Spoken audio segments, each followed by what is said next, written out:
नमस्कार दोस्तों, spark India news channel में आपका स्वागत है। मैं तरुण कुमार लेके आज की सबसे बड़ी खास खबरें।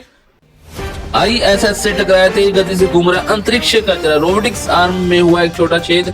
कनाडियन स्पेस एजेंसी सीएसए के मुताबिक इंटरनेशनल स्पेस स्टेशन आईएसएस से पिछले महीने तेज गति से घूम रहा अंतरिक्ष कचरा टकराया, जिससे इसके रोबोटिक आर्म में एक छोटे से हिस्से में छेद हो गया, लेकिन इसका कार्य प्रभावित नहीं हुआ। नासा सीएसए को 12 मई को इस नुकसान का पता चला, जिसके बाद डिटेल्ड तस्वीरें लेकर इसका विश्लेषण किया गया। आगे देखिए, उत्तराखंड बोर्ड ने रद्द की 12वीं कक्षा की परीक्षा। उत्तराखंड बोर्ड ने 12वीं कक्षा रद्द कर दी और राज्य के शिक्षा मंत्री अरविंद पांडे ने बताया कि कोविड-19 के दृष्टिगत परीक्षार्थियों और शिक्षकों की सुरक्षा हेतु यह निर्णय लिया गया है। विद्यार्थियों का भविष्य और उनका स्वास्थ्य प्रदेश सरकार को सर्वोच्च प्राथमिकता में एक है। बकौल मंत्री विद्यार्थियों के उत्तम स्वास्थ्य व उज्जवल भविष्य की कामना करता हूं। आगे देखिए, कोविड-19 से माता पिता को खोने वाले बच्चों को देंगे 5 लाख रुपए की सहायता, कहा महाराष्ट्र सरकार ने।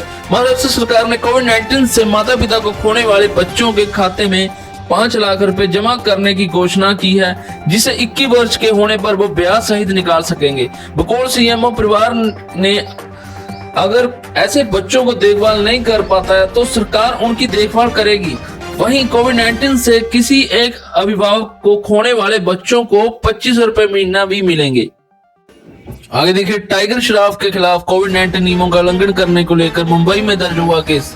मुंबई पुलिस के एक अधिकारी ने कहा कि अभिनेता टाइगर श्रॉफ के खिलाफ कथित तौर पर कोविड-19 नियमों का उल्लंघन करने को लेकर एक मामला दर्ज हुआ है। वह शाम को प्रतिबंध शुरू होने के बाद बिना किसी कारण बांद्रा बस स्टैंड के पास घूमते नजर आए। अधिकारी ने कहा कि वह बाहर घूमने को लेकर संतोषजनक जवाब नहीं दे सके। आगे देखिए, सेवानिवृत्त शिक्षक ने पेंशन के पैसों से छत्तीसगढ़ में सरकारी अस्पताल के लिए खरीदा वेंटिलेटर। छत्तीसगढ़ के 70 वर्षीय सेवानिवृत्त शिक्षक पुष्पराम सिन्हा ने बिरला के सरकारी अस्पताल को मिनी वेंटिलेटर मशीन सहित कुछ अन्य आवश्यक उपकरण खरीदने के लिए अपनी पेंशन के 3.5 लाख दिए। उन्होंने कहा कि मैंने अपनी जिंदगी जी ली है और अब बैंक में पड़ी पेंशन राशि का क्या करूंगा। बकौल शिक्षक, किसी की जान बचाने से बेहतर पेंशन का इस्तेमाल नहीं हो सकता। आगे देखिए, टीवी पर दिखाई गई महिला बरबरा नहीं है जिसे मेरे पति जानते हैं, कहा मेहुल चौकसी की पत्नी ने। भगोड़े हीरा कारोबारी मेहुल चौकसी की पत्नी प्रीति चौकसी ने अपने पति को कथित प्रेमिका पर प्रतिक्रिया देते हुए एएनआई को बताया कि मिस्ट्री गर्ल बरबरा जावरिका को उसके पति और उनके परिचित पहचानते हैं। उन्होंने कहा, जो लोग उससे मिले हैं उनसे पता चला है कि चैनलों में दिखाई जाने वाली महिला वह नहीं है जिसे वे बरबरा के नाम से जानते थे। आगे देखिए, हमला कर भागने की कोशिश कर रहे गैंगरेप के आरोपी को बेंगलुरु पुलिस ने मारी गोली। बांग्लादेशी महिला से गैंगरेप के आरोपी शहबाज ने उसे पकड़ने आई बेंगलुरु पुलिस पर कथित तौर पर चाकू से हमला किया, जिसके बाद पुलिस ने उसे पैर पर गोली मार दी। 28 मई को भागने की कोशिश कर रहे अन्य 2 आरोपियों को पुलिस ने गोली मारी थी। यौन शोषण का वीडियो सामने आने पर 10 लोग गिरफ्तार हुए थे। आगे देखिए, किन देशों ने बच्चों के लिए कोविड-19 टीकाकरण को दी है मंजूरी। Canada, America, Italy, Philippines, Chile और जापान ने 12 साल से ऊपर वाले बच्चों के लिए फाइजर बायोटेक की कोविड-19 वैक्सीन के इस्तेमाल को मंजूरी दे दी। जर्मनी, पोलैंड ने कहा कि वे 7 जून से 12 साल से अधिक उम्र वाले बच्चों का टीकाकरण शुरू कर देंगे। इजराइल ने भी 16 साल या अधिक उम्र के बच्चों के लिए टीकाकरण शुरू कर दिया है।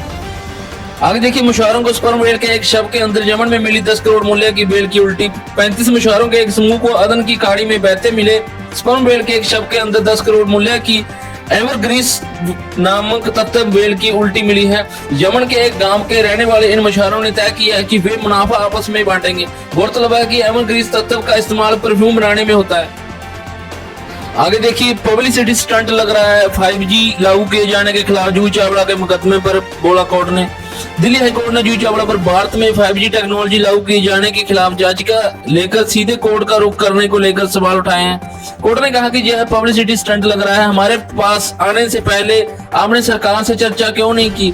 बतौर जूही 5G टेक्नोलॉजी के रेडिएशन से लोगों के स्वास्थ्य को हानि पहुंचेगी, इस पे उन्होंने याचिका दायर की थी।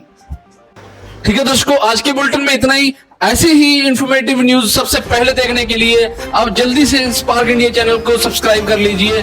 धन्यवाद।